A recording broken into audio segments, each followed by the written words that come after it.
dive into it, it's like, it's Tony Stark, dude. How do you not trust Tony Stark? I think it's all but certain that it's going to be an element of Secret Wars Part 1 and 2. Mm-hmm. Like, whether or not it's going to be called that, I think it will effectively be two films, kind of like what you're saying with Infinity War and Endgame. That's not the face you thought you were going to see right now, is it? A lot more melanin, way less beard. I can't grow it. This patches. Anyway, welcome to Capes and Cowls. Kristian, unfortunately, cannot join us today, so it's going to be Coy and myself as we're going to go through the top stories that are going on. The Russo brothers are coming back potentially for both Avengers. This is getting serious now. We kind of talked about the rumors, but now they're officially in negotiations. Are they? Do they still got the sauce? We're going to talk about it. The Boys just ended. Jesus. That's it, Jesus. It was absolutely crazy. We're going to talk about that too. It's going to be non-spoiler. If you want to see some spoiler stuff, I'm sure both of us have other stuff up. We'll talk about that. Robert Downey Jr. might come back and be Doom? Really? There's just so much going on, as well as Superman news. Scarlett Johanson didn't like how things went down, man. We got to talk about all of it, so strap in, man. It is going to be a wild Capes and Cowls. I even set up the shots to make it seem like Coy is not sitting directly to my right. Come here, Coy. I made it seem like he's not here. Look at this. This is crazy. I did this. Be proud of me. All right, let's get it going. It's me. It's Coy. It's Capes and Cowls. We on.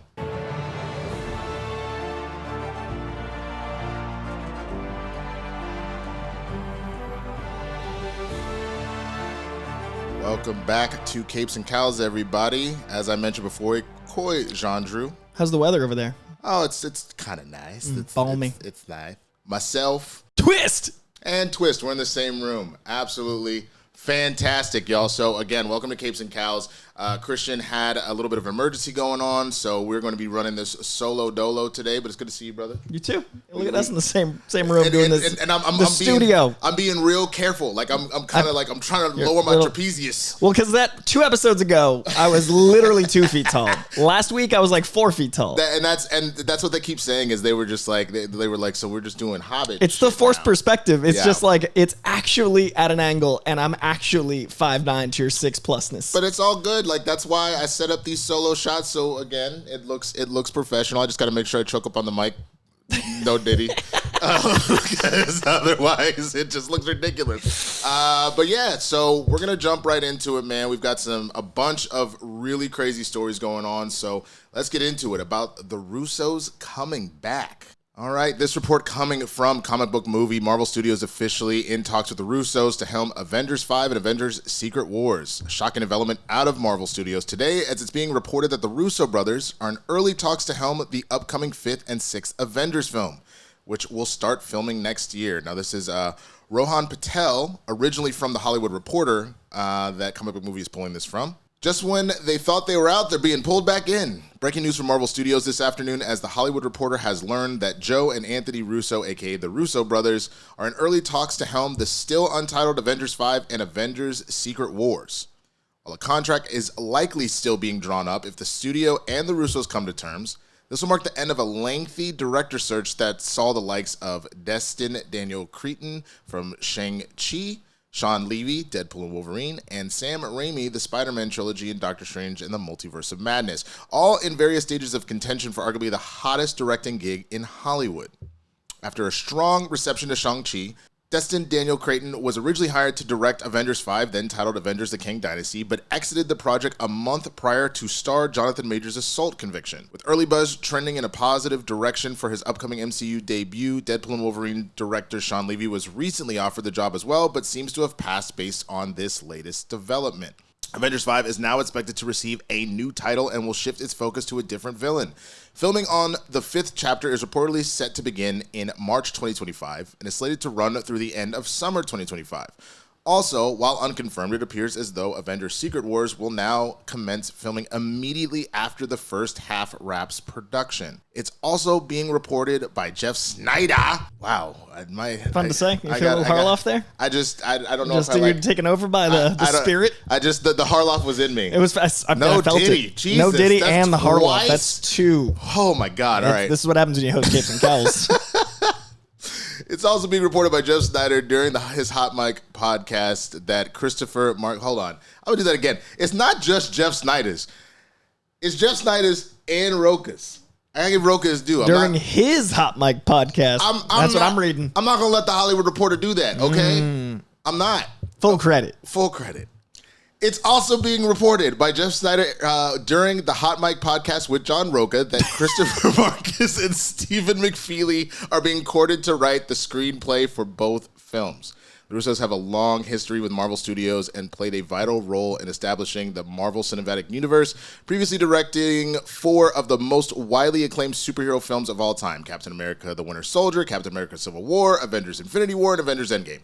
Joe Russo also directed the second episode of Agent Carter. Their 4 films have grossed over $6.681 billion globally. That's crazy. It's insane.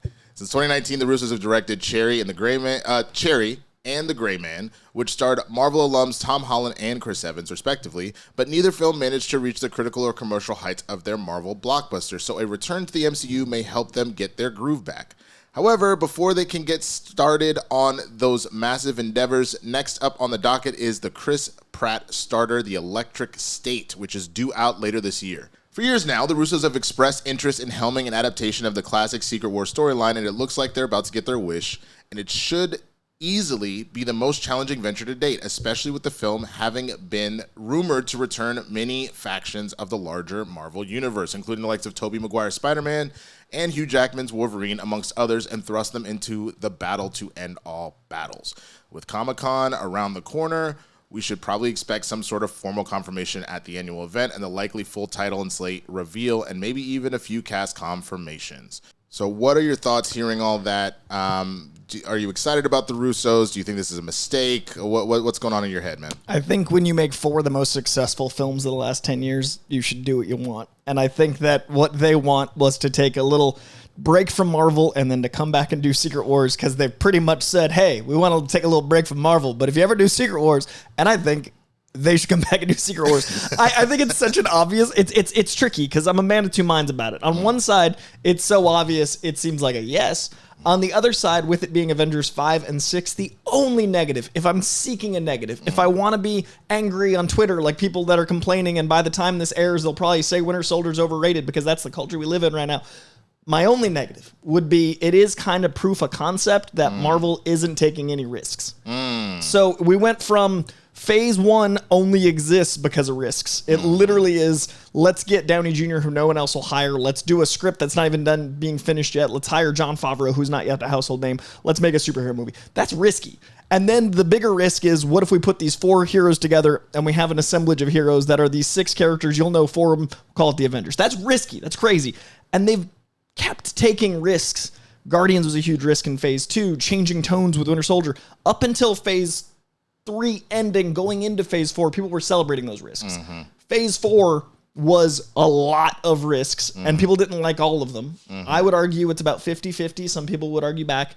But the risks are what Marvel did to get here. I would have liked, if I'm nitpicking, to see a different Avengers director and then them back for Secret Wars, just so we could see what a different tone is. Sure. But it's not worth the risk with where people perceive the brand right now. So if I'm looking for a negative, I can still say popping holes in that, because I wouldn't do that right now. Sure. But it is kind of a shame that we're living in a time where everyone feels like, oh, we can't do anything risky. And I don't think they're not risky. I think they make big swings, but I think they're such a comfortable name to say. No, that's fair. I think where my mind goes with it is I think about the fact that even though Endgame and Infinity War are technically 2 separate films, because of how they were shot, it's actually, they've technically, not technically, they sort of, metaphorically, whatever word they would fit in there, done one Avengers film. Because if you think about 6 hours. No, I understand that. It's a very, very long, it's a Ben-Hur, type level of length. But if you think about it, since it's one continuous story versus Whedon doing the OG and then doing Age of Ultron, which it all connects, but they are 2 very separate stories. Okay, yep. That was one story that they did. It just happened to be a longer version of it. So there's a part of me that is kind of okay with it in the sense that it's, all right, this is now arguably their second foray into doing an Avengers film. I mean, if we're gonna be, if we want wanna to split hairs, Civil War's kind of an Avengers. Yeah, but it also, you just said it, 6 hours. That was only like that's 8 then. 8 hours of Avengers. So you really did one and some change. You know what I'm saying? You did one and your pennies. Infinity War is more of a Thanos film than an Avengers film, and then Endgame's an Avengers film. If we're gonna be semantical, which might be a word, but no. I hear what you're saying, and definitely, I think that there is something to be said about the fact that, they have shot a lot of stuff. But I also think, like you said, Marvel is trying to right the ship right now. Right. And if you know for a fact that they've brought you $6.681 billion. It's insane. You know what I'm saying? And it's like, yes, did the first one hit $1 billion? It did. All Avengers films have hit $1 billion. But they still had to be done well enough for people to go and see. 100%. And I think Play the Hits is a good move. I just think it's also, as someone who likes art, I get worried when I hear Play the Hits. Like, when a band goes on tour and only plays, now that's what I call music tracks. Well, I don't think it's an artistic endeavor. Here's the difference, though. You're not playing the hits. You're saying, let's get the band back together for a new album. You know what I'm saying? Yeah. And so I think if you have it that way, of the idea of let's get the band back together for a new album, there is the possibility of putting out something great. Now, there have been plenty of bands that have been retired that come back and their new album is garbage. True. So that is also a risk that's being had here.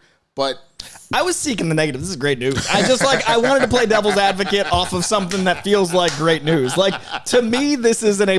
Like, to me, this is a no-brainer. To me, this is, well, yeah. I was just trying to think of a negative because I'm trying to be more, like, aware of where other people are coming from that are complaining. I don't have it in this one. Like, that's the only negative I could think of. They've wanted to do Secret Wars for a long time. They love the story, and that's so important. If you're going to do 2 movies back to back, these guys are about to dedicate like 3 years of their lives nonstop. Like, they were so exhausted. I've interviewed Marcus and McFeely and the Russos, and the amount of exhaustion from doing 2 movies back to back, from doing 6 hours of movie, from doing a 40-person cast each, and the script for 5 before they changed it had 60 characters in it. Like, it's just such a life endeavor. Obviously, they make $1 billion, you're gonna do okay. But it's at the end of the day, you got to make sure that's worth your life because they don't need money. Well, I know you don't. They don't. But let me put it to you this way: because you don't do the sports, but you do the Boston. Yep. This to me feels very like if the Russos of all the directors in the MCU is essentially Brady. This is a situation where it's like, hey yo, can you give us one more season? We want to go get this chip real quick. Like, it is time for us to start to move up, but would you be willing to give us one more? So the question is, can they come into essentially this Tampa Bay situation where the team is similar, but it's pretty different, but you're going to have a lot of say, you're going to have a lot of clout to do what you want to do. Can you get that one last ring before you're like out? And especially, I think that's the move. Especially knowing that they specifically said we want to do Secret Wars. They're like, you can do Secret Wars, but we're having trouble with this other thing because we had this all-world like player. But he got a pretty good ending. If you think about the Kang arc, Loki being the god of stories and it ending with like Kang effectively not being as all-powerful as he assumed. We never saw all-powerful Kang. We only heard about him. So it kind of worked out that it's more of an ego thing. Like, if Kang goes out because his ego was too big and it didn't like land, I think Loki taking over is also kind of a beautiful inversion because Loki had to humble himself. Yeah. So it's kind of a good story to land where it did. I don't think, recasting Kang as a major player really makes sense with that post-credit scene.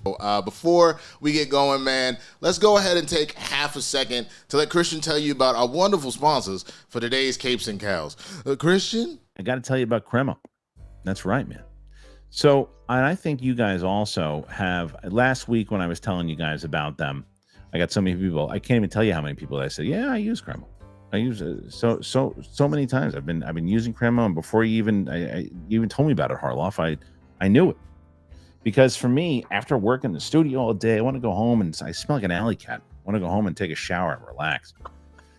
So I love going out on the weekends, but sometimes my friends, they want to visit some really nice places. It means I want to smell nice. My wife and I would go out. I was like, you don't want to, like I said, she want to go with like a mountain lion who's been sleeping in garbage.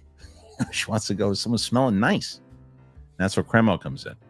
So you want to elevate and you want to enhance your hygiene routine with Cremo Body Wash. It combines a rich lathering and hydrating formula with meticulously balanced, multi-layered fragrances for a superior shower experience.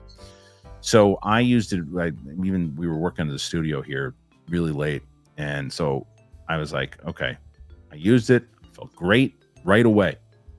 So Crema works with master perfumers to make sure that every body wash scent is blended and refined, and their hard work definitely shows. Every wash that I've tried smells like it's like really high-end cologne. So I really dig it. I like the new bourbon vanilla men's body wash, which I've been using. It's really good. Yeah, it's really, really good. So, it gets me clean and it relaxes me after a long day. So check it out. All right, you know what stinks? When you're stuck in a loop of rent payments, you're just watching your money vanish into thin air. It's the worst. It's time to turn the rent game around and start earning some serious rewards. How do you do that? That is where Built Rewards comes in. Built is breaking ground as the first rewards program that hooks you up with points on your rent. Doesn't matter, even if you're rocking the old school rent check vibes, Built Rewards, it's got your back. They're going to mail the check for you. It's like basically having a personal rent paying assistant. It's the best. Every month, you pay your rent and you watch the points roll in. Use points to jet off on a dream vacation. Put your points towards a flight or a hotel stay with 500 plus airlines and 700,000 plus hotels and properties. Pay rent hassle-free through the Built Rewards app. Your rent game just got a major upgrade. Earn points by paying rent right now when you go to joinbuilt.com/bigthing. That is joinbilt.com/bigthing. So use our URL so they know that we sent you. That's joinbuilt.com/bigthing. Start earning points with your rent payments today. Thank you so much, Kristian, and our sponsors for making Capes and Cowls pop off. But every sponsor we've had, I've trusted. We do use the stuff that's on here because, we're looking for quality products, and you ask us how you can support us. So we go and find things that we actually believe in so that you have something that's worth your time if you want to support the show. So, yeah. The Boys is over. Season 4 has come to a wrap. It was a crazy finale. We're going to do a very quick non-spoiler discussion. Honestly, I got to be real with you. I just finished it before you showed up, Coy. I caught the end. But you had already seen it, Yeah, right? yeah. Okay. That would have sucked. It took a lot of twists I wasn't necessarily expecting based upon how we had the episode before. Mm-hmm. And so to see where the chips kind of fell with the Seven and Homelander, I definitely had this feeling that Sage, I won't say what happens, I thought Sage's story was going to go in a slightly different direction. I thought that it was going to be a situation of her being the smartest person, having her own plan, and I thought that plan was going to go one way, and this plan went a slightly different way, which I don't hate, actually. I kind of actually appreciate that I was wrong on my calculation of how this was all going to play out.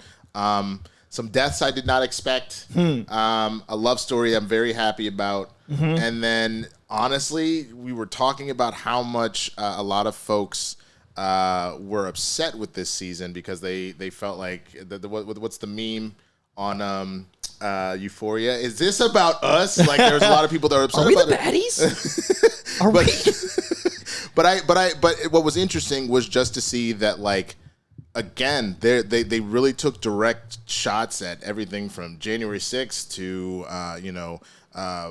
we didn't necessarily know about how certain things were playing out right now. But I'd be remiss to point out that even what happened this past Saturday kind of got a nod to where I'm starting to be like, is there a Nostradamus working in that writer's room? They had to change the title of the finale episode. So with all of that going on that I brought up, man, Coy, what were your thoughts on this finale, brother? So I personally enjoy the satire of The Boys quite a bit. I think it's a great commentary on many things, superhero culture being what it started as, and then talking about capitalism and extreme greed being what it developed into, which is the fun Vought Amazon parallel. But by the time we got to this season, I was still enjoying the show, but man, I really struggled with that last episode's prophetic nature to the first time that I was laughing, but it was from a really dark place. And it was interesting to watch something that, was reflecting the world that was so prevalent in the present. Like when you have to change the finale's title, you wrote something that's ahead of the curve because the show was written a year and a half ago, filmed almost a year ago. Right. And intense thing to watch. And I mean, most people are pretty clear where I lean politically, but violence isn't the solution to things. And I like that the boys' theme this episode was that. And to not give anything away, there's a beautiful moment where a character that's probably gotten the worst of the emotional trauma this season is acknowledging that violence isn't how you make people believe in you. And I think I really liked, in the topical nature of the show, us acknowledging that we don't make things better by making things worse. We are not living in a timeline where it's always darkest just before the dawn. Corruption corrupts absolutely. If you're going to have a problem, the solution isn't to become as bad as those that you're against. And I liked that message at the time it came. The message specifically was, if you're fighting monsters, then you need to remain human. Right. Don't become a monster. And I agree. I think this idea of genuinely trying to cool things down and try and bring people away from the edge of violence and insanity, I think that is the ultimate message that the episode was trying to deliver. And there's a line, like, there's a line between, I'm team Will Smith slap, but like, that's not gonna, like there's a, talk beep, get beep, but like there's also the other extreme. You know what I mean? So I think that actions have consequences, but I also think you can become the thing you sought to defeat by letting those consequences carry you into a place you don't want to be in. No, I agree. And I genuinely think that a lot of the other big thing that I think was the main theme of this season was this idea that we all need to have the space to forgive ourselves and to forgive others. And that is where you end up in a position of actual power, in a position of actual healing. And again, we watched a lot of characters have to come to terms with that. But there are two characters in particular where, because they kept lying and because they thought so low of themselves, it led to just disarray the whole time, only for them to finally acknowledge that. And at least for them, things started to turn around. Again, if you know what I'm talking about, you know what I'm talking about. I just trying very hard to keep this as spoilery free as possible. But yeah, I just genuinely thought that they did a really good job of rounding it out. I had no idea because I was confused. I paused it and it said season 4 finale. And I was like, oh, that's interesting. That's a title, I guess. I was like, maybe it's a marketing thing. I don't know. But like, did Amazon forget to type something? Well, especially because they still had the rest of the description. Right, you're like, whose job is over? Because they didn't write the title of this episode. Because they love to do the same thing that, like, Donald loves to do with Atlanta. Yeah. Where it's just like, it's stream of consciousness kind of like talking at you. Did you see that Bando released his actual track titles? Oh, did he? Yeah, I'm shocked. He never does that. Yeah, I didn't know that. Atavista didn't have titles till the re-release. Like, No, he actually, like... Well, that's because it wasn't done. No, clearly. But, know like, what I'm saying? Like, we needed that album at the time. But I love that he released his full track list today. Oh, that's cool. Bando's got a whole list. Had no idea. Honestly, I've had the new Eminem on repeat. Dude, it's incredible. It's fascinating because he found a way to both acknowledge his old persona and how he used to go at people, what that kind of meant, and then at the same time still acknowledge how things are today. And it's almost like maturing into acknowledging your past and your villains is also the arc of the boys. And there's exactly the fact that I think about that album, which again could tie to the boys. You can do both. Yeah, you could find a way to like make jokes and be kind of offensive, but acknowledge that they're jokes. Acknowledge that come from a place of heart, man. It's intent to me. 1,000%. Are you doing it because you were actively trying to be a crappy person and go at somebody, or are you doing it to kind of make the joke, but then are you still support? Like there is definitely a positive and a negative you can see with how people are delivering certain things, and I felt that album and this show find a way to take those jabs, but then have a real conversation about what that means. The people that are getting the jabs thrown out them, how you actually support, like that's what's interesting. For me, I'm always shocked when people are surprised that I like Eminem. I'm like, are you not aware of my anger and frustration at the status quo? You are white. I'm the whitest. You are.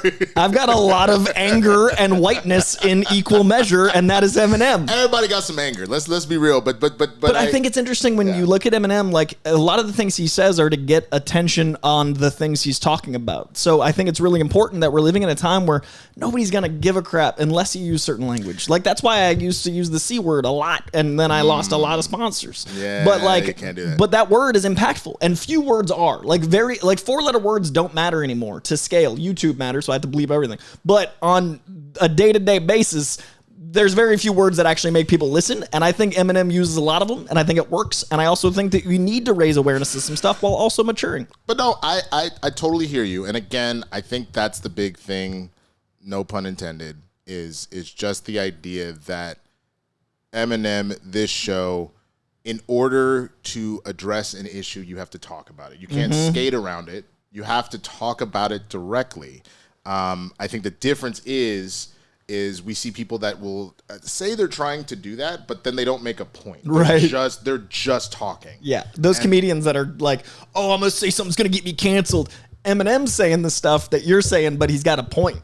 Like, he's saying it to say it to raise awareness, not saying it to say it to be edgy. No, absolutely. I think one of the best people that does that right now, to be honest with you, just from a stand-up point of view, is Andrew Schultz. Like, he's on his world tour right now, and the jokes that he'll post that he's doing on the fly about current events, fantastic. Same thing with Josh Johnson, who has he's on. I think it's Josh Johnson is his name, but he's on The Daily Show now. He's done a number of specials. He posts a lot of clips of him at the Comedy Cellar, and same thing. He'll talk about relevant topics, and they're uncomfortable. Yeah. But he is making a point. And so I think that is what art should do. And people have to remember, comedy, whether it be a TV show, an album, a stand-up, that's all art.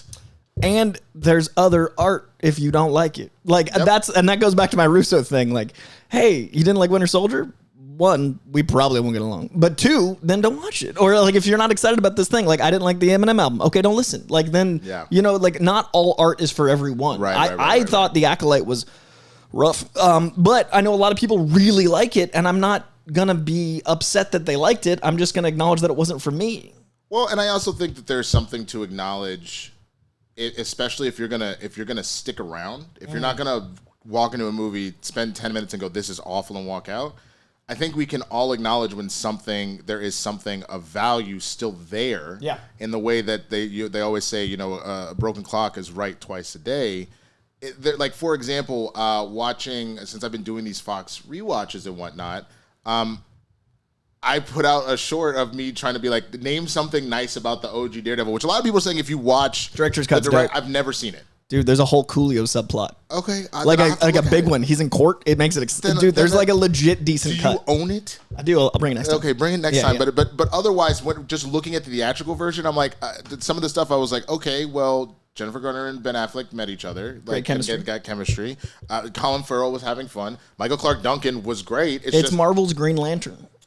In a way, yeah. It brought two people together. They have wonderful lives. They didn't make the best movie, but they made beautiful babies. Yep. And so I say all that to say, just from the standpoint of, you can find something of value in virtually all art if it's coming from a place of actually trying to make art and talk about something. Again, if it's just shock value, if you're just throwing it out there, that's not necessarily the case. But if somebody's making an intentional attempt at art, even if it is awful, I guarantee you there will be something in there. The acting, a line of dialogue, set design, something that you'll be able to find some value in it. But that's just me. Want to know what you think in the comments, both about the Russos and about the Boys finale. Let us know here. Let's get it on with our next story. Also from Comic Book Movie, there is a rumor that Robert Downey Jr. could return as Tony Stark before becoming Dr. Doom. Could we see Robert Downey Jr. reprise the role of Tony Stark in the MCU? His return has been rumored for a while, and we're now hearing that this Iron Man could undergo a villainous transformation. This is from Mark Cassidy. Rumors have been doing the rounds that Robert Downey Jr. could return as Tony Stark / Iron Man variant in the MCU for quite a while now, and the actor himself has admitted that he would be interested in reprising his most famous role should the opportunity arise. It's just crazily in my DNA, probably the most like me character I've ever played, even though he's way cooler than I am, he said in a recent interview when asked about a potential return. I've become surprisingly open-minded to the idea. If Downey Jr. suits up as Iron Man again, it will most likely be in one of the upcoming Avengers movies. But what if this new take on the Armored Avenger goes down the villainous path? In his latest newsletter, Jeff Snyder says he's heard that Downey Jr. could return in a future Avengers movie with his Stark variant ultimately transforming into Dr. Doom. Interestingly, Downey Jr. initially auditioned to play the iconic villain in 20th Century Fox's Fantastic Four movie before he landed the role of Tony Stark in Iron Man.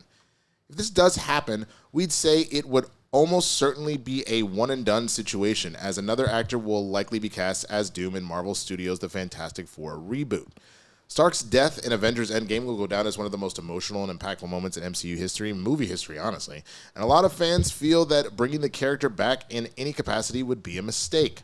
Marvel Studios head Kevin Feige echoed this sentiment when asked about the RDJ return rumors last year.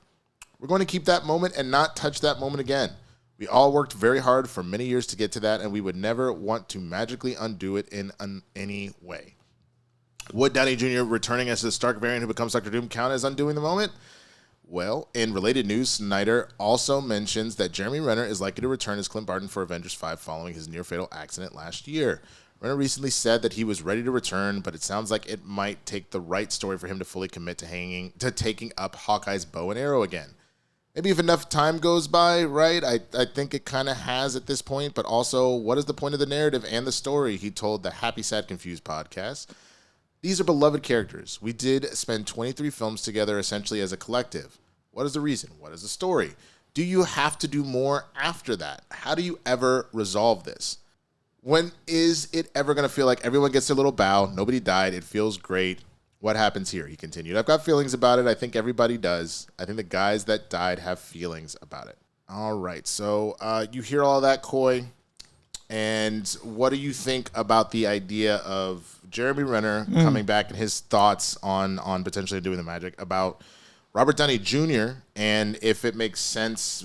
You know, the variant rumor has been floating around for a while, but then also, you know, the idea that a variant of his might become a version of Dr. Doom. What do you think of when you hear all that? Or do you rock with it? You don't like the plan? What's up? I mean, I think that Downey's death is very impactful. I think that it's like when people are confused that Pedro Pascal is playing Reed because John Krasinski was Reed. We have to think about the day-to-day audience. If you watch a show called Capes and Cowls, you are probably not the day-to-day audience. We are very specifically in an echo chamber of loving this stuff, being passionate about this stuff. You gotta, if you're trying to make $1 billion movie, you gotta think out the grandmas in Idaho. You know, you gotta make sure that it's approachable. And I think that no matter whether you're someone that wouldn't get it or someone that does intellectually get it, when you see Downey Jr. in a Marvel film, you're going to think of your Iron Man. It's a different medium than comics. Like, when you look at a comic, you go, oh, that's another universe's character. And when you look at an actor in a movie, you're not going to go like, oh, right, that's not the one I've got a 20-year investment to. That's clearly like your heart. The reason acting is so beautiful is you look to the soul of a performer and you connect to them as a person. That's why so many parasocial relationships exist. It's because you feel like you know this person. And so if you're going to make them someone else, it's not going to feel like someone else. And doing even more than that and trying to separate him more from Iron Man by making him Doom or making him a Tony Stark variant that turns into Doom, I think it's a little disrespectful to both characters, because it can work in a comic, and I understand these are based off comics, and I understand that's a different thing, but that's the point, is a different thing. I think that it would mess with how we bring about Doom, as well as sacrificing the beauty of the Iron Man arc. I think for me it depends on if we get a full introduction to Doom already, and then you're just, as we've seen in comics, and one person makes one different change. Like, we both are obsessed with the show Community, right? So the whole alternate realities, darkest timeline type situation, one little change of, oh, Coy, will you go answer the door? And now we're on a completely different path. I don't hate that, and to me, that is what Secret Wars will ultimately be about, because we're finally diving into what all these variants do and how we get to that spot. If you make that the prominent focus of the whole thing, I'll have a little bit of a problem, but I don't hate the idea of, we know who Doom is, we've seen Doom before, oh my God, Tony, this is amazing, and you buy into the false hope that Tony's back, only to find out that, like, he took his dad's, he came out of the cave, he ended up killing he stayed a warmonger, he stayed profiteering, and so then he's learned to put on the facade. Well, the narrative writes itself, which is where I think this rumor came from. It's very thin, like, that's what I mean, like, it's like, well, yeah, that's easy, and that might feel gimmicky. But I can understand that, but I think if you, especially knowing that we don't even know what now the 5th Avengers film is, if that is our true foray, if that's our Infinity War type situation, our foray into this idea of having all of these different heroes from these different verses in that situation, if Tony was, say, I know people hate The Last Jedi, but if Tony was essentially the red herring, so you think that he's actually the one that's running all of this, and he's really just the being used as a smokescreen more or less. I don't necessarily hate it because again, then that's not our Tony anyway. It really is something else. If you're going to go into this multiversal thing, you need to get to a situation where you are getting various versions and how they affect certain things. How invalidating was Ralph Boner? That's what it's going to feel like. But that was invalidating because they made it straight up seem like they were actually going for it, that this was actually the crossover to get us into mutants, to get us into the X-Men, to literally, like, you know what I'm saying? That's a little different. It definitely, the payoff didn't land, but none of it really worked because the whole time it was like, that's Quicksilver. Like, and I know that's the intent of the casting. It didn't feel as like, aha, as it. I guess that's my whole point. You just, I would argue that was not written well. Yeah. I would argue that was specifically made to be a gimmick. And I'm not saying that this doesn't have gimmicky things to it, but if you're telling, as Renner was saying, if you're telling a real story, if you have a real idea in mind of what you want to do with this and there's a point to it. Oh, sure. I mean, I would love to be proven wrong because I love Robert Downey Jr. I love Chris Evans. I would love to see a story where I'm like, man, I got 2 years worth of YouTube videos saying the opposite and I'm going to have to go, say like I was wrong. Like I want to be wrong because I would love to see more Downey. Where I sit now, as soon as death doesn't matter in these movies, it'll be the same problem as death not mattering in the comics. But I think that's the whole point, though, is that look at Gamora and look at if by that argument, the whole idea of bringing her back and then ultimately putting her in Guardians 3, that was a very interesting story to prove a point of people are not the same just because they look the same, just because they.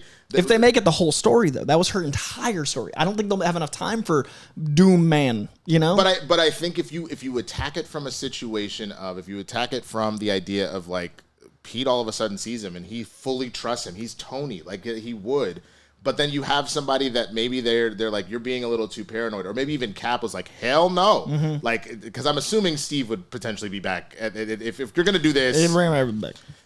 And so then Cap is like, that is not Tony Stark, and then maybe that's where people are like, okay, is he actually Hydra Cap? Like that's a way you could bring Hydra Cap into that. I know people don't love that either, but like if we're just gonna explore all these different options, I could see that that's a way that you dive into it. It's like, it's Tony Stark, dude. How do you not trust Tony Stark? I think it's all but certain that it's going to be an element of Secret Wars Part 1 and 2.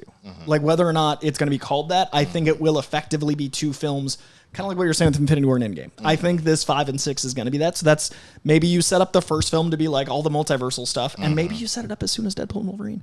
But then you land with Secret Wars, like, being that battle world, Doom elements and all those things. Right. But if you introduce Doom in Deadpool and Wolverine, then you get 3 appearances before there's a variant. I really just don't think we're there yet. It'll be interesting to see. We're very curious what you think about the whole situation. Do you think that this could potentially work with that happening? Do you not like the idea of Tony being Doom? Because like I don't think he needs to be Doom. Like, I mean, you could, if you want to use the name, you could. I think just the idea of an evil Tony, I don't have a problem with that. If they want to say in that world he takes on that moniker, sure. But I think just the idea of an evil Tony, especially when you consider in a lot of ways, with the exception of the magic part, Tony and I know they always say that Doom and Reed. Yeah, but Tony's. I mean, the 3 of them are 2 sides of a coin. They are for Doom's sure. the middle. I think Doom ends up being more like Tony, both from the Warmonger element and from like the technology he built. So his Doom bots, his suit, like all that. You know what I'm saying? So like, to me, Doom always felt like if Tony and Doctor Strange had a baby. 100%. You know what I mean? Yeah. It's just that as far as intellectual level, Doom is on the level just below Reed. Yeah. And that's the only difference. But again, we want to know what you think. We've talked enough about this personally. Go in the comments, let us know, and let's have a conversation about it, man. But first, a word from our sponsors. Yeah. And I got to tell you about AG1. You guys know AG1. I mean, if you've been listening to this show long enough, you know that I love AG1. And people keep asking me. They notice. John even said when I started, new look, 20 pounds I lost. One of those reasons, AG1 became part of my routine. Because for a long time, I wasn't paying attention to what was going on in my body. It just wasn't. For me, I read labels, I verify that everything is up to the quality I need, and that is why I've stayed with AG1 for as long as I have. It is a research-backed foundational nutrition supplement, and it delivers daily nutrients, gut health support, and is backed by multiple research studies so you can trust what you're putting into your body. because I like coffee.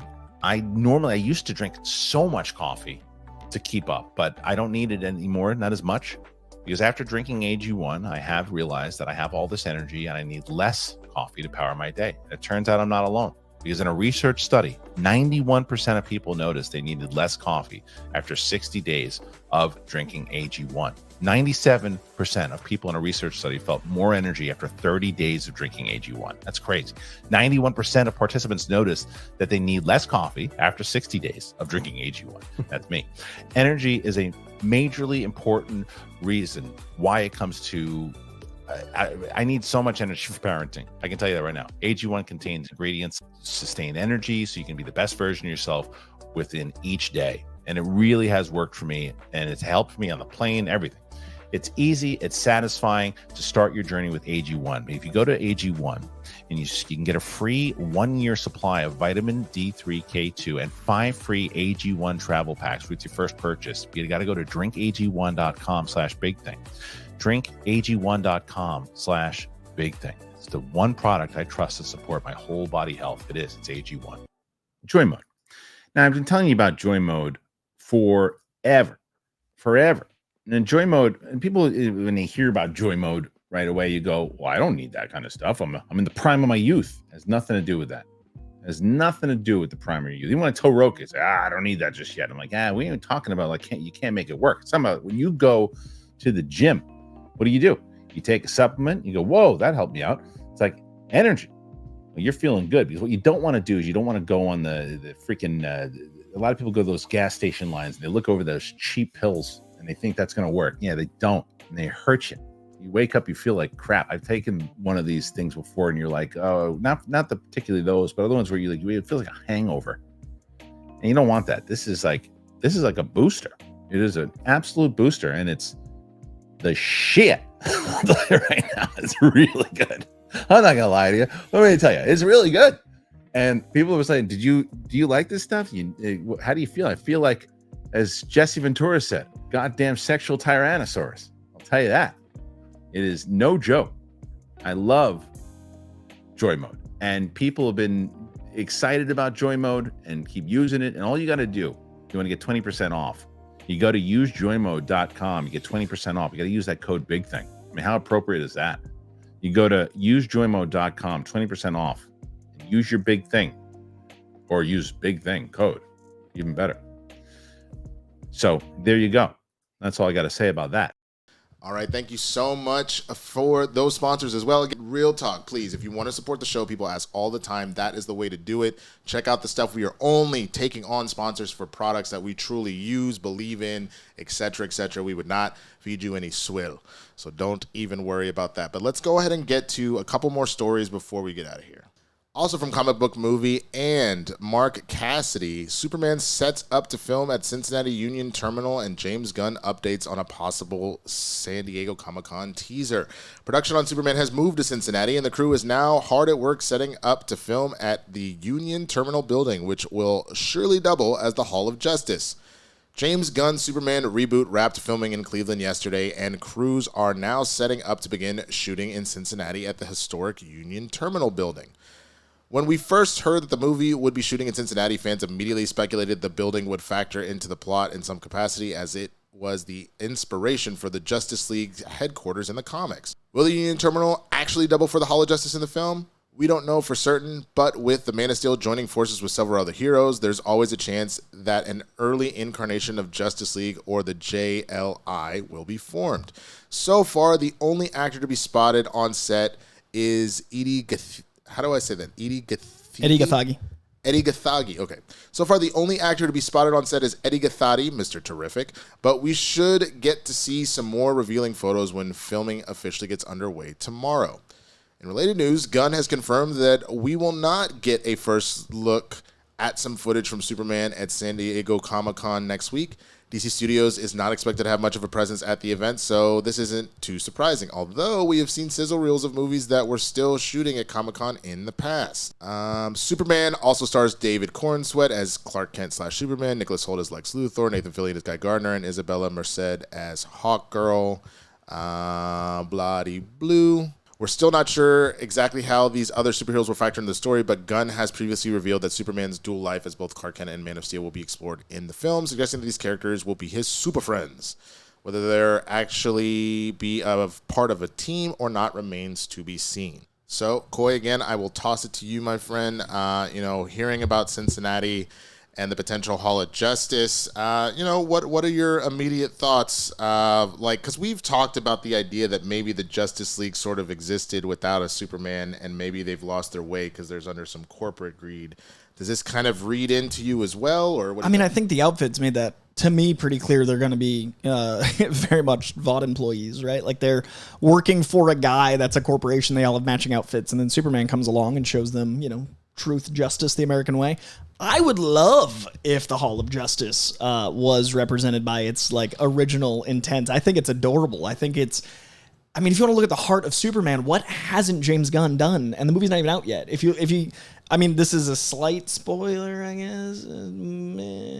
His photos on set with the son of Christopher Reeve, they literally are going to every bit of the heart of the character. You go to where the character's from. You use inspiration from the original intent of Justice League.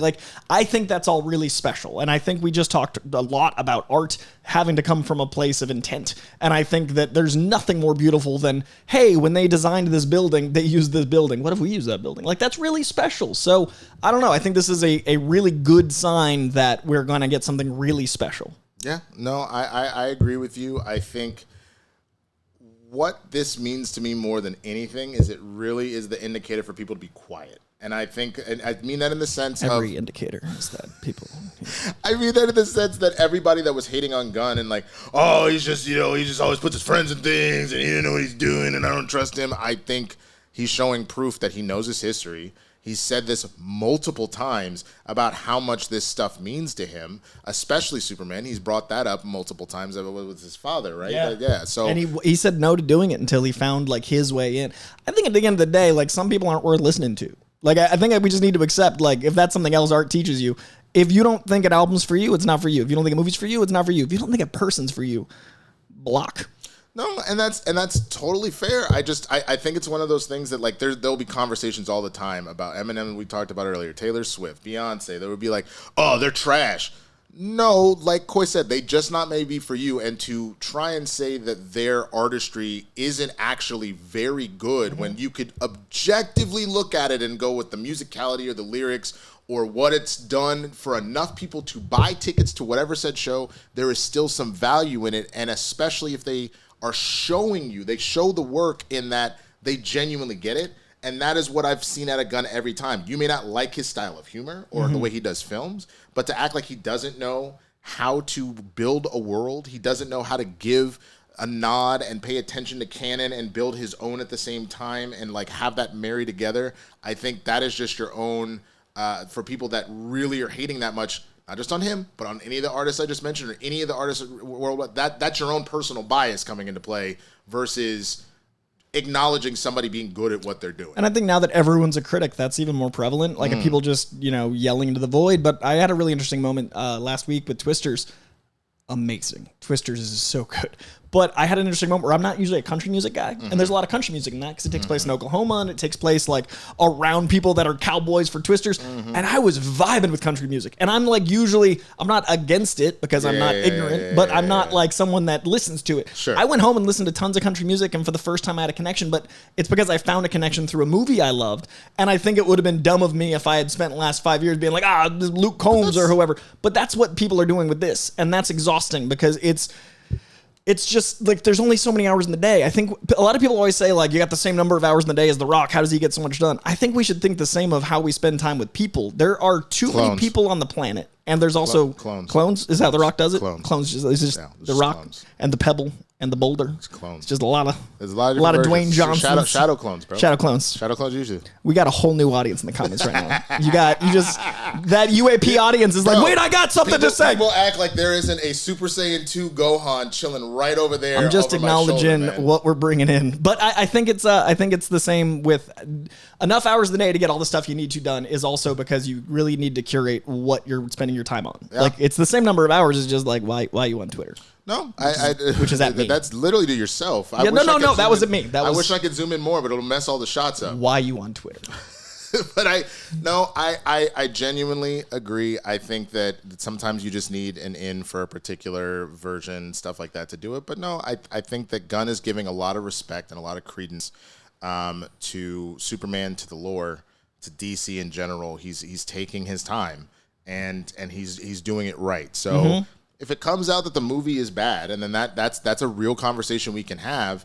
I mean, I really hope that it isn't, both for the sake of, I genuinely love DC, so I want them to do well. It's good for both Marvel and DC if both are on their P's and Q's, because then you're pushing each other the way the Lakers and the Celtics used to push each other all the time. I understood that right. But there you go. But then also just the idea of, we know that, I don't know if I already said this because it's ADHD brain, but just the idea that Warner Brothers is in trouble, and this is kind of their life. That split, man, we've been hearing about that. What? I mean, not only did they fire hell staff, but that might split into two companies. Back to Warner Brothers and Discovery? Yep. Jeez. As of this morning, there's talks of split. So they got rid of a lot of employees. And oh boy, I got to call some people I know that work over there. Okay. So, I mean, they need this. They don't want this. This is a need. Company's in. So, I mean, for the sake of filmmaking, I want this to do well. But for the sake of my love of the character, I'm really excited at the heart that seems to be imbued in every frame. No, absolutely. And if we're ever going to finally get our Marvel versus DC crossover, both companies have to exist. They both have to exist, and they both have to be doing well. Yeah. You know what I'm saying? Like the last thing you want is to go into an all-star game, and the NL is trash, and the AL is great, and they just get blown out of the water. That's not fun. No. And you got to care about both sets of characters. That means it's going to work at all. You got to care. But again, tell us what you think about Superman. Moving it to Cincinnati, we're actually going to keep it here with Superman because there is a very interesting person who already dons the cowl, just not in the way that you think. He apparently tried to do it in a physical manner. So The Boys star Jack Quaid reveals he auditioned for the title role in James Gunn's Superman reboot. The Boys star Jack Quaid has confirmed he auditioned for the role in the DCU's Man of Tomorrow and Superman, but it doesn't sound like he got too far despite playing the hero in an animated TV series. It's Josh Wilding. While The Boys put Jack Quaid, the son of Dennis Quaid and Meg Ryan, on the map, the actor has proven that there's more to him than just Huey, thanks to memorable performances in the likes of Scream, Oppenheimer, and Star Trek Lower Decks. He also joined the DC universe in recent years as the voice of the Man of Steel in Adult Swim's popular My Adventures with Superman. The show has exceeded expectations since launching, and Quaid is frequently praised for his take on the hero. Unfortunately, that wasn't enough to secure him the title role in DC Studios and James Gunn's live-action Superman reboot. Talking to Josh Horowitz, Quaid confirmed he auditioned, but admitted to not getting particularly far in the process. I think everyone did, he says in a video. If you fit a bill, it's like just one of those things. I didn't get very far at all. I put myself on tape, and it went nowhere. And that's fine. We know that feeling. That's such a funny, we know that feeling. I love that he's like, yeah, of course. I am reading for this role that I fit for, and everyone's going over this. Bro, I auditioned for both White Man Can't Jump, that reboot, as the trash can dude, the one with the trash bag, and I auditioned for Axel Foley for the Beverly Hills Cop. Yeah, same thing. It happens. Sometimes you do stuff and you put out a tape and you start going deep in the process. And sometimes you throw the tape out there and they're like, who the I respect that you still because that's the hard part. But you actually book stuff. I didn't book stuff after I had a good run and then it dried up and I was like, I don't like being told no anymore. Plus I kept going out against Glenn Powell, that beautiful beast. Well, that's the problem. Yeah, no, me and Glenn went out. The reason I know Glenn is because we auditioned against each other enough. I love that man, and the better man won. That's fair. I the only person I could think of that his superstar status that I would, but I wouldn't really be competing with because bigger stature, darker than me, and a better actor is oh my god, I forgot his name after doing all of that buildup. You're like, he's a movie star. No, he really is. Oh my god, Atlanta. Tom Hanks. Atlanta. Brian Tyree Henry. Thank you. Just if you're looking at just like physical appearance, but he's a significantly better actor and he's a different shade than me, so we're not actually really going out. No, literally, like me and Glenn. I think the last thing we went out against each other was Dark Knight Rises, and I was one of Bane's henchmen, and he's like in the thing. But it was really funny when I was like, in Dark Knight Rises? He's the Wall Street dude that Bane takes out. I was literally one of Bane's henchmen, and he got to be taken out by Bane. I don't even remember that was. Remember when he takes out Wall Street? No. I know. I will have to go rewatch that. Young Glenn. Didn't notice. 10-year overnight success, that guy. Let's finish reading the story. The Glenn Powell episode of Capes and Cowls. We just finished reading the story. As Not far so as much I'm thinking about Twisters. God damn it. I'm just thinking about Twisters. Be quiet. I'm going to cut your mic off. You know what? You muted. Okay. It's totally cool specifically. Okay, let's try it again. As for how he feels about missing out on the role of a lifetime he had, it's totally cool, specifically because I actually know David Corn Sweat a little bit. We did a pilot years ago that never went anywhere, but he's one of those people you meet and you go, oh, yeah, whenever they need another Superman, it's probably going to be him. That guy is Superman. Unsurprisingly, Quaid had hoped that voicing the Man of Steel on television might go some way to giving him a leg up. However, we've already seen how that sort of history won't necessarily go to sway Gunn because the Tomorrowverse's animated Supergirl, Meg Donnelly, missed out on playing the Woman of Tomorrow to Millie Alcock. I remember getting that audition and being like, yes, I'm the voice of Superman in a cartoon, but I don't think I really fit the bill physically, and that's fine. It's totally cool. He later acknowledged, despite being 6'1", and Corn Sweat, however, 6'4". Do you think that Jack Quaid would have been a good Superman, Coy? I love Jack, dude. I think Jack, you give him 60 pounds of muscle. I think he's a great Clark Kent. I think Superman, the show, proves he'd be a great Superman. But it's not necessarily the Superman that we envisioned for the James Gunn verse that he's building. And I think that's the same thing I'd say about Henry Cavill. Like, we have a lot of association with Henry Cavill, and it's just, if you're starting from your universe and starting from your scratch, you should cast your Superman. So I think the My Adventures of Superman take is amazing. It's the most Superman has felt like Superman to me in years, and that's because of Jack Quaid's performance, along with the great writing.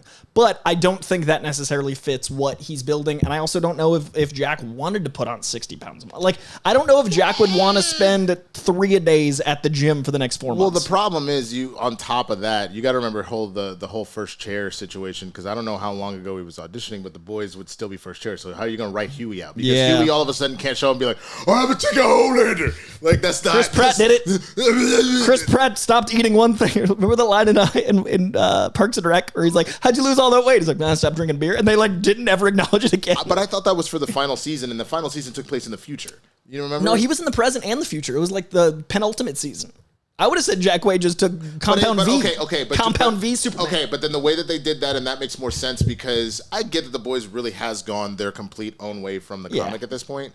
But Huey is still a key element versus Andy isn't necessarily. So what they did is they put him in London. So then they shot. That's what it was. Yeah. They shot a bunch of like random episodes of him in London, and that was so he could go do Guardians. Yeah. And then once he was kind of wrapped, they brought him back into Pawnee, and so. I don't know how you write Huey out Compound like that. V, man.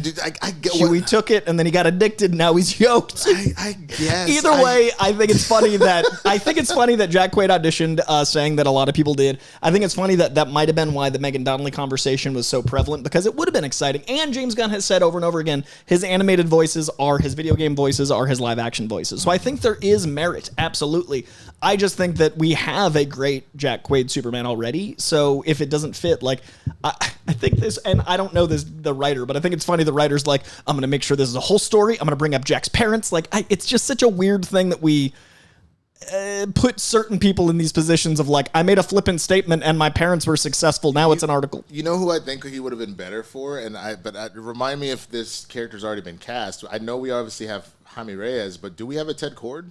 Oh, I like that. Because I think him as a Ted Kord would actually be pretty great. And it's like, so on top of the fact that a lot of people don't necessarily know this, a lot of times you will go and audition for the main role of something, and that's being used not only to consider you for the main role, but you have an entire world to build out, whether in that movie or in a universe, and that sets you up. There was somebody else that happened that was a pretty famous story. I love that Chadwick auditioned for Drax, and then he did it. But I love that Chadwick auditioned for Drax, but then he did it with a Wakandan accent. Like, it was clear to Chadwick Boseman, he's like, I know what this is. And then crushed, and that's why, one of the most incredible performances ever. But I love that he knew. He's like, I see these Drax sides. I know what I'm going out for, what I want.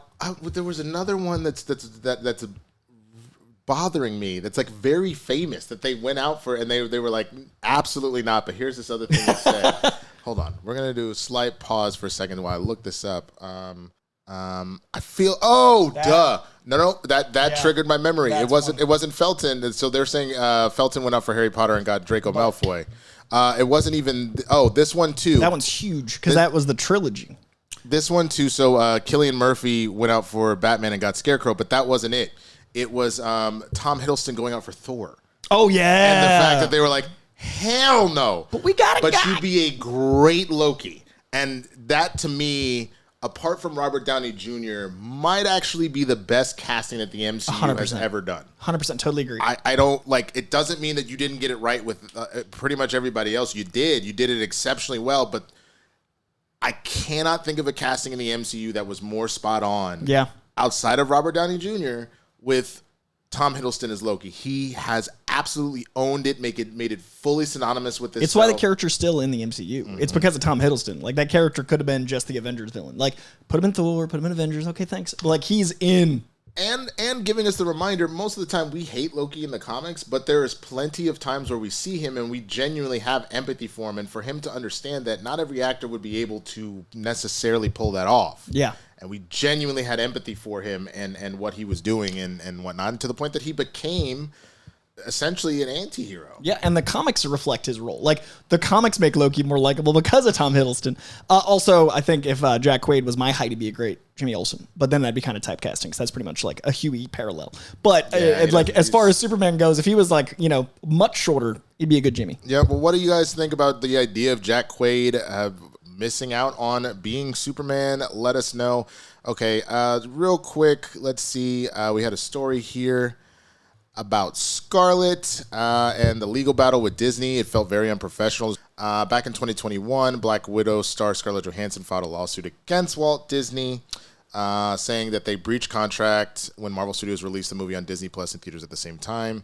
Apparently, Black Widow had been guaranteed an exclusive theatrical release when she originally signed on to reprise the role as Natasha Romanoff in the Kate Shortland prequel film. Flaming to the Moon star also claimed that Disney was aware that making the movie available to stream would dissuade theater audiences, but did it anyway, knowingly and intentionally. The situation was exacerbated when Disney issued a response shortly after the news of the filing broke, calling the lawsuit sad and distressing and a callous disregard for the horrific and prolonged global events of COVID-19. During an interview with the New York Times, Johansson was asked about the lawsuit and her current relationship with Disney. I don't know the grudge, she responded. I think it was just poor judgment and poor leadership at the time. It just felt very unprofessional to me, the entire ordeal. And honestly, I was incredibly disappointed, especially because I was holding out hope until finally my team was like, you have to act. While Johansson is unlikely to return as Natasha Romanoff, though a multiversal variant is always an option, she is still producing an upcoming project for Marvel Studios, which is rumored to be a Blonde Phantom Disney Plus series. The rest of this is just her talking about that. So, just super quick. I mean, I honestly think that I don't blame her for doing that. I also don't blame it in the situation that at the time when we were there. I get why leadership was doing that, but there is a point at which it's why Nolan walked away from WB, why Villeneuve was furious with Dune, is that there were no talks. Mm-hmm. You didn't pick up the phone and go, look, this is what we're thinking we need to do to try and save the companies, the studios, this entertainment, et cetera, et cetera. And if that's the case, do some sort of renegotiation. Right. You just carte blanche made it because it's like, well, it's mine. And it ignored a lot of contracts. So I do not blame all of these artists for being like, so you don't actually care.